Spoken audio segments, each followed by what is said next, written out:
PR পদ্ধতিতে নির্বাচনের জন্য এখনো উপযোগী নয় বলেই আমরা কম বেশি মনে করি।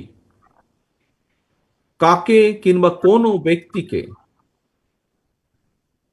কিংবা কোন ব্যক্তিকে ভোট দিয়ে নিজেদের প্রতিনিধি হিসাবে নির্বাচিত করে সংসদে পাঠানো হচ্ছে, অবশ্যই জনগণের সেটি জানার অধিকার রয়েছে।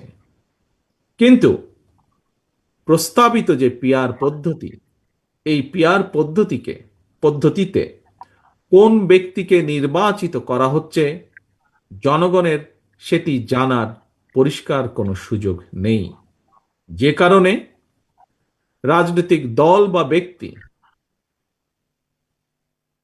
বা যে কোনো রাজনৈতিক দল বা ব্যক্তি জাতীয় সংসদে কিংবা সরকারে প্রতিনিধিত্ব করতে চাইলে অবশ্যই তাদেরকে জনগণের মুখোমুখি হয়ে জনগণের আস্থা বিশ্বাস অর্জনের মাধ্যমে জনগণের রায় অর্জন করা জরুরি।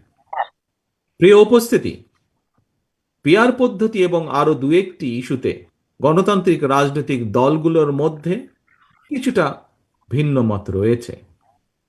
এই ধরনের ভিন্ন মত